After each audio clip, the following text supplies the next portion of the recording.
thevoicebeforethevoid.net. The Haunted House by Pliny the Younger, translated from the Latin by John Delaware Lewis and William Melmoth, read by The Voice Before the Void.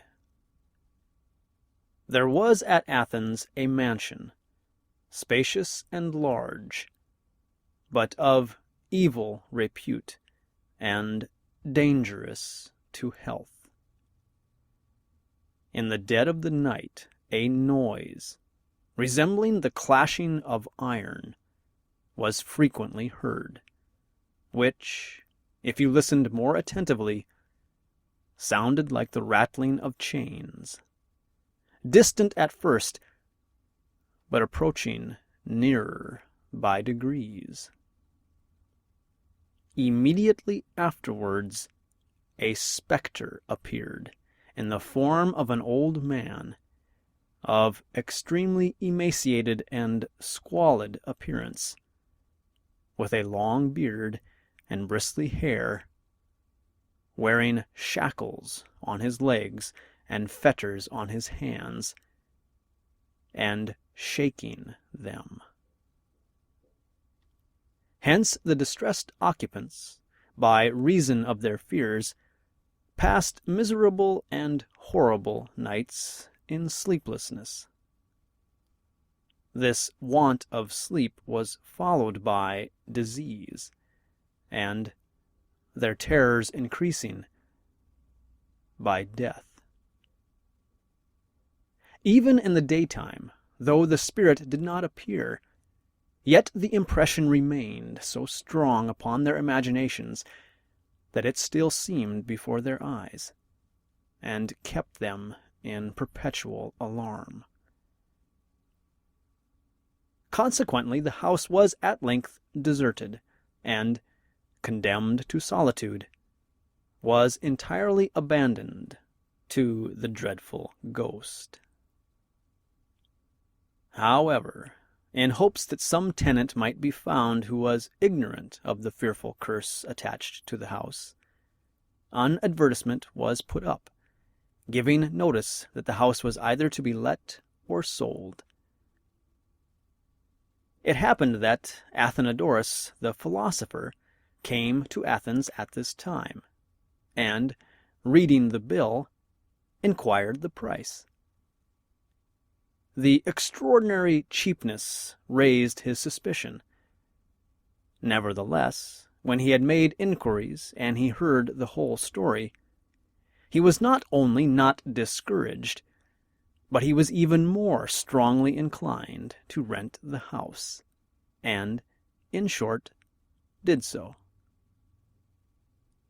When it grew towards evening, he ordered a sofa to be prepared for him in the front part of the house, and, after calling for his notebooks, writing implements, and a light, directed all his servants to retire to the interior apartments. That his mind might not, from want of occupation, be open to the vain terrors of imaginary noises and spirits, Athenodorus applied himself to writing with the utmost attention. The first part of the night passed in entire silence. At length, a clanking of iron and rattling of chains was heard. Yet Athenodorus never raised his eyes nor slackened his pen, but hardened his soul and deadened his ears. The noise grew and approached, till it seemed to be at the door, and at last inside the chamber. Athenodorus looked round, beheld, and recognized the figure exactly as it had been described to him. It was standing and signaling to him with its finger, as though inviting him. Athenodorus, in reply, made a sign with his hand that it should wait a moment, and applied himself afresh to his tablets and pen.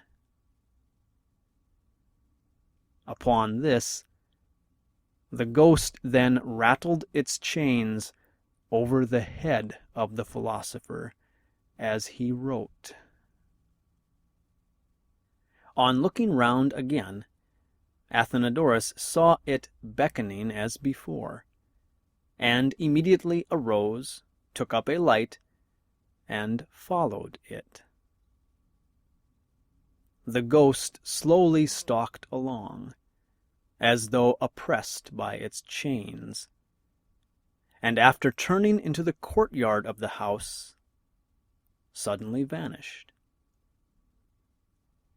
Athenodorus, being thus left to himself, made a mark with some plucked grass and leaves on the spot where the ghost left him.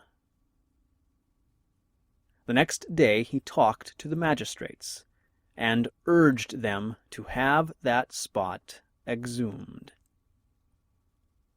This was done, and there were found there some bones, attached to and intermingled with chains. The body to which they had belonged, putrefied and mouldered away by time and the soil. The bones were collected together and interred at the public expense, and thus, after the spirit was appeased by due sepulture, the house was ever afterwards haunted no more.